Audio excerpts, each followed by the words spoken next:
नमस्कार, आप देख रहे हैं फुटकर न्यूज़। मैं हूं आपके साथ निधि विनोदिया। लव जिहाद के बारे में आपने बहुत कुछ सुना होगा, लेकिन आज हम बात करेंगे जॉब जिहाद के बारे में। आज हमारे साथ एक ऐसी महिला है जो वैसे तो प्रोफेसर है, लेकिन उन्हें काफ़ी कुछ झेलना पड़ा सिर्फ इस जॉब जिहाद के चलते। आइए आज हम बात करते हैं ऋतु गुप्ता जी से। ऋतु जी, सबसे पहले तो बहुत बहुत धन्यवाद, आप हमारे चैनल में बात करने के लिए आई।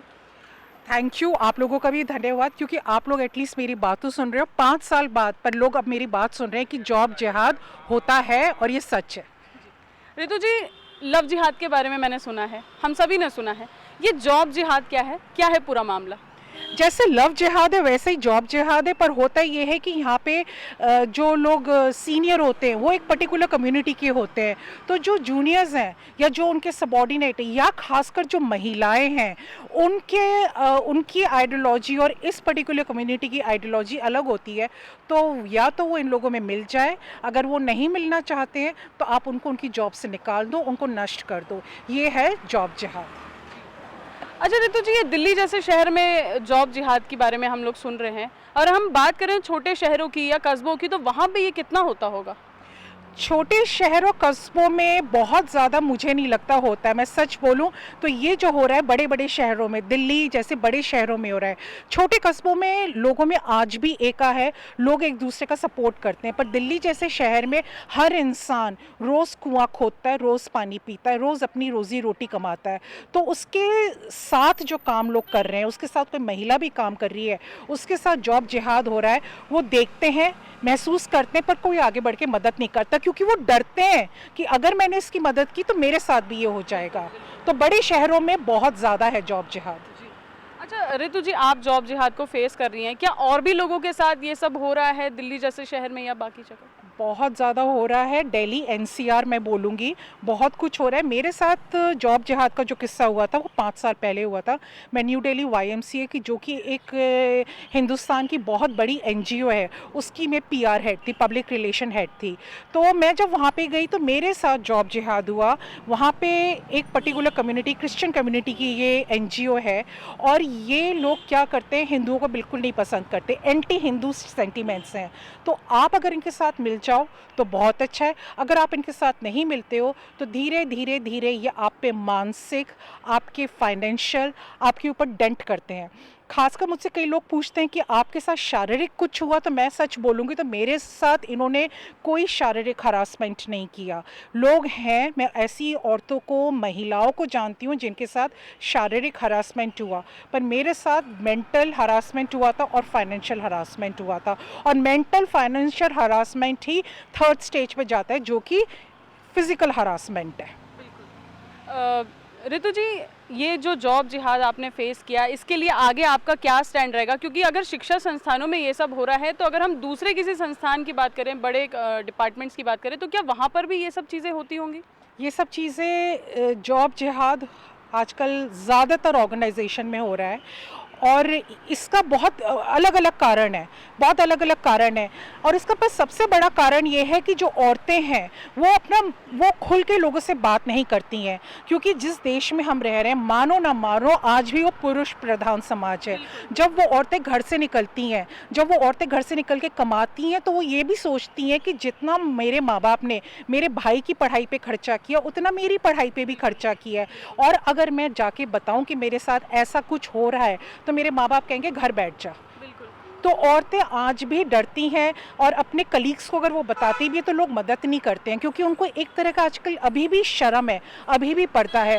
तो मुझे तो लगता है कि ये एक बहुत बड़ा क्राइम है, और जो आपके साथ ये क्राइम कर रहा है, शर्म उसको करनी चाहिए। तो बिल्कुल खुल के बोलना चाहिए कि जॉब जिहाद हो रहा है। और आप माने ना माने, ये यूनिवर्सिटीज़, कॉलेजेस तो छोड़िए, कॉरपोरेट्स में भी लड़कियों को तंग किया जा रहा है। लड़कियाँ हैं, महिलाएँ हैं, सबको तंग किया जा रहा है। और ये कुछ पर्टिकुलर कम्युनिटीज़ हैं जो हिंदुओं को पसंद नहीं करती हैं, सनातनियों को पसंद नहीं करती हैं। तो अगर आप सनातनी हैं तो आपको तंग किया जाएगा, और बहुत बुरी तरह से तंग किया जाएगा। तो ऋतु जी, मैं एक चीज़ और भी आपसे पूछना चाहूँगी कि 5 साल से आप ये सब झेलती हुई आ रही हैं, आपने कहीं पे बात नहीं करी इसके लिए किसी ने आपके लिए, और जैसे हमने आज आपके लिए बात की, लेकिन क्या पहले किसी ने आपके लिए स्टैंड लेने की कोशिश नहीं की? ये इंसिडेंट 5 साल पहले हुआ था। 2016 में मुझे न्यू दिल्ली YMCA से निकाल दिया गया था और उसके बाद मेरे को कोई जस्टिस नहीं मिला है। जस्टिस इन द सेंस, मैंने काफ़ी जगह एप्लीकेशंस लिख के दी।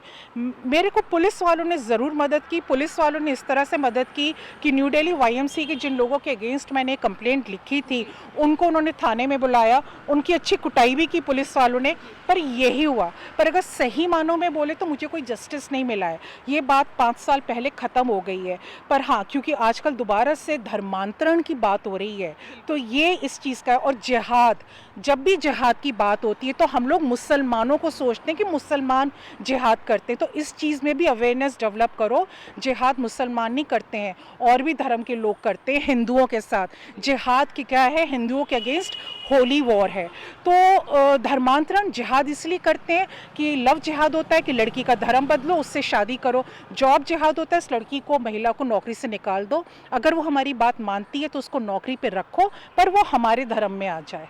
तो ये जिहाद है। और जॉब जिहाद में यही होता है कि आप इनका धर्म अपना लो, इनकी बातें अपना लो तो ठीक है, नहीं तो आप नौकरी से निकल जाओ। ये सब शुरुआत कैसे हुई और क्या क्या हुआ आपके साथ, कब से शुरू हुआ ये सब? देखिए, मैंने 5 अप्रैल 2010 में न्यू दिल्ली YMCA ज्वाइन किया था एज अ PR हेड। तो स्टार्टिंग में मेरे साथ ये लोग बहुत अच्छे थे। तो उसके कुछ दिन बाद, करीब 2.5-3 महीने बाद ऐसा हुआ कि एक इवेंट था, इनके प्रोग्राम होते थे, मेरा काम होता था मीडिया को बुलाना, इनकी पब्लिसिटी करवाना। तो एक इवेंट में मिस्टर जोल प्रेम, इनके one of the board members हैं, इन्होंने मुझसे पूछा कि तुम कौन से चर्च जाती हो। तो मैंने कहा मैं चर्च नहीं जाती हूँ। तो उन्होंने मुझे कहा कि संडे को एक दिन भी तुम्हारे लिए, खुदा के लिए, भगवान के लिए, ईश्वर के लिए दिन नहीं है। मैंने कहा सर मैं हिंदू हूँ इसलिए मुझे चर्च जाने की ज़रूरत नहीं होती, पर मेरे लिए सारे प्रभु, सारे भगवान बराबर हैं। और हमारे न्यू दिल्ली YMCA में हर मंडे को चैपल सर्विस होती है जिसमें हर स्टाफ को जाना होता है। YMCA में एक प्रैक्टिस है कि मंडे मॉर्निंग 9 बजे आपको चैपल जाना होता है। तो उसमें मैं जाती थी, मैं भी उनकी तरह बाइबल उठा के गाती थी, मैं ये सब करती थी। वो दिन था कि मेरे लिए हर एक इंसान का एटीट्यूड बदल गया, क्योंकि उन लोगों को लगा कि मैं चर्च नहीं जाती हूँ, मैं क्रिश्चियन नहीं हूँ। तो ये बात मेरे तरफ एटीट्यूड बदला। तो ये बात मैंने वहाँ के HR मैनेजर को बताई, मिस्टर जॉन प्रकाश को, और जो वहाँ के general secretary mister Joy Benjamin को, कि सर मेरे साथ ऐसा हुआ है और मेरे अगेंस्ट सबका एटीट्यूड बदल गया। आप लोगों ने मुझे हायर किया है और आपको पता है कि मैं सनातनी हूँ। तो उन्होंने मुझे बोला कि यहाँ पे ऐसा ही होता है और जो वो लोग कहते हैं तुमको वो करना पड़ेगा। और वहाँ पे धीरे धीरे मेरे अगेंस्ट सारा एटीट्यूड बदल गया। फिर ये तो आपकी अपनी चॉइस थी ना, आपको तो क्रिश्चियन नहीं बना था, तो वो उनके कहने पे आप कैसे कर सकती हैं ये, वो कैसे बोल सकते हैं ये सब? क्योंकि वहाँ पे यही होता है, वहाँ पे बहुत सारी महिलाएं हैं जो वहीं पे कन्वर्ट हो गई। किस तरह से कन्वर्ट हुई है? कन्वर्ट तो सिर्फ महिलाएं नहीं, फिर वहाँ पे जेंट्स भी कन्वर्ट हुए होंगे? देखिए, मैं महिलाओं का बता सकती हूँ, जेंट्स भी डेफिनेटली, क्योंकि वहाँ पे देखिए नाम बड़े अजीब है, सरबजीत सिंह, राजदीप भगत, राजीव सिंह। अब बताइए ये हिंदू नाम है कि क्रिश्चियन नाम है? और ये सारे के सारे क्रिश्चियन हैं। और वहाँ पे जो महिलाएं हैं वो, उन्होंने क्रिश्चियन से शादी की, हो सकता है वो YMCA में काम कर रहे हो या YMCA के बाहर काम कर रहे हो, पर वो क्रिश्चियंस हैं। और जब इन औरतों ने उनसे शादी की तो इनको वहाँ पे एक तरह की सिक्योरिटी मिल गई। और मज़े की बात यह है कि मेरे जैसी जो हिंदू महिलाएं हैं सुबह 9 बजे वहाँ पे 9:30 बजे पहुंचती हैं, 5:30 बजे तक काम करती हैं। पर ये जो औरतें जिन्होंने ईसाइयों के साथ शादी की है, ये सारा दिन वहाँ पे गप्पे मारती थी, कुछ काम नहीं करना। कभी जनपद मार्केट में जाके कोल्ड ड्रिंक पी लेनी, कभी मैकडॉनल्ड्स चले जाना, क्योंकि इन्हें पता था हमें कोई कुछ नहीं कहेगा क्योंकि हमारा पति ईसाई है।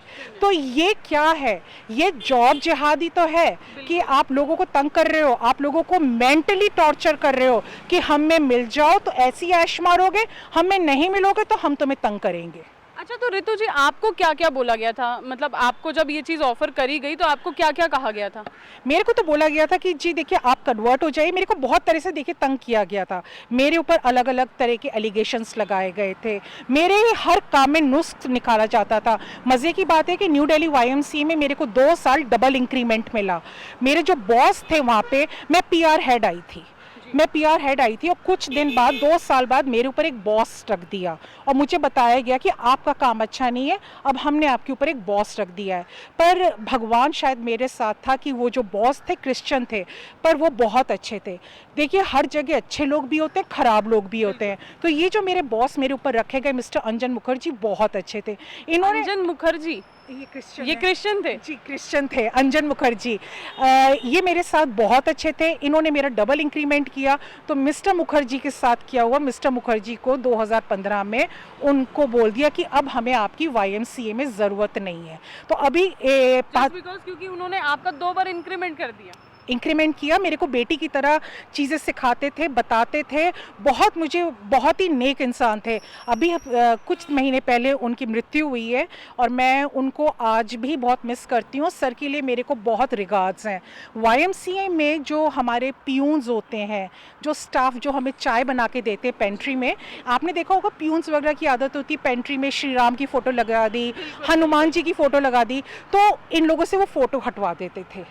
तो ये स्टाफ मुझे बताते थे कि मैम यहाँ पे सबके साथ ऐसे ही होता है, आप बिल्कुल चुपचाप जो ये कहते हैं वो ही करिए। अब बताइए मैं मीडिया की, मैं इतना पढ़ी लिखी, मैं कैसे ये कर देती? और ये मेरी कोई पहली नौकरी तो नहीं थी, मैं YMCA से पहले भी नौकरी करती आई हूँ और मैंने बेस्ट ऑफ द ऑर्गेनाइजेशंस में जॉब किया है।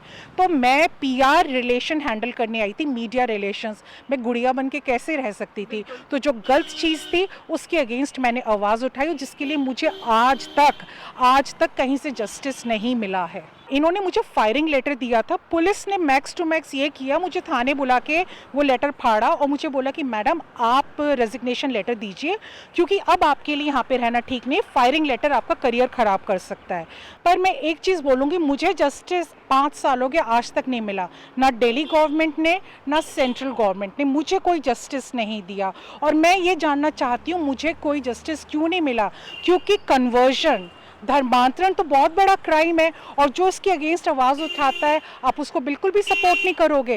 मैं चाहती हूँ कि जो सेंट्रल गवर्नमेंट है वो मुझे जस्टिस दे, मिस्टर केजरीवाल हैं वो मुझे जस्टिस दे, क्यों नहीं देते जस्टिस? दिल्ली जैसी प्लेस पे अगर ऐसा हो रहा है तो केजरीवाल सर को ये समझने की ज़रूरत है कि ये सब चीज़ों को उन्हें रोकना है। अगर मिस्टर केजरीवाल को और मोदी जी को भी अगर आगे बढ़ना है, और जब ये लोग बोलते हैं सबका साथ सबका विकास, तो उनको हम सबको साथ में लेना पड़ेगा, ये बहुत ज़रूरी है। तो ऋतु जी, जब आपको निकाला गया, रेस्ट्रिकेट किया गया, तो उसके पीछे की कहानी प्रॉपर क्या थी?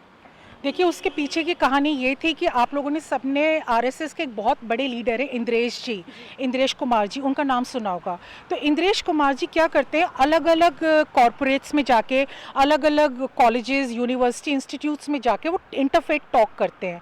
तो हमारे यहाँ भी उन्होंने इंटरफेथ टॉक करना था और उनके बारे में सबको बताया गया कि एक दिन इंद्रेश जी आएंगे और सब लोगों को उनकी टॉक अटेंड करनी होगी। तो यहाँ पे कई जो टॉप अफसरान लोग थे, क्योंकि मैं भी PR हेड थी, तो मेरे को और बहुत सारे लोगों को, 100-150 लोगों को एक साथ उन्होंने ईमेल भेजना शुरू किया कि RSS एक टेररिस्ट ऑर्गेनाइजेशन है, RSS क्रिश्चियनिटी के अगेंस्ट काम करती है, तो हमें इंद्रेश जी को नहीं बुलाना चाहिए और वो जो टॉक करने वाले हैं, जो उनका इवेंट होने वाला है, उसका हमें बहिष्कार करना चाहिए। तो इसके जवाब में मैंने सिर्फ इतना लिखा था कि जो इंद्रेश जी कहना चाहते हैं हमें ओपन माइंडेड होकर सुनना चाहिए, वो कहना क्या चाहते हैं, क्योंकि at the end of the day वो मोदी जी का विचार सबका साथ सबका विकास, उसके बारे में बात करना चाहते थे। बस मेरा उस दिन ईमेल भेजना था।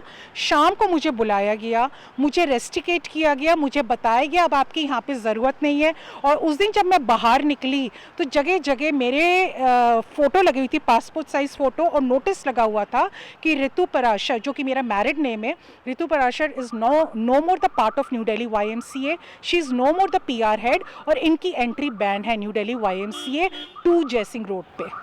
बहुत बहुत धन्यवाद ऋतु जी, आप। Thank you so much, thank you. तो ये थी हमारे साथ ऋतु गुप्ता जी, जिन्होंने बताया कि किस प्रकार से उन्हें जॉब जिहाद को झेलना पड़ा, किस प्रकार की कितनी तरह की मेंटल हैरेसमेंट और फाइनेंशियल हैरेसमेंट का सामना करना पड़ा। उन्होंने कई बार कहा कि नहीं, उन्हें क्रिश्चियन नहीं बनना है, उन्हें अपना धर्म परिवर्तन नहीं करना था, लेकिन फिर भी उनके ऊपर प्रेशर किया गया, उन्हें उनका दबाव बनाया गया कि आपको क्रिश्चियन बनना पड़ेगा। जब उन्होंने इसका इनकार किया, उन्होंने इसका बहिष्कार किया, तो उन्हें जॉब से निकाल दिया गया। ऐसे ही अन्य इंटरव्यूज़ के लिए देखते रहिए फुटकर न्यूज़।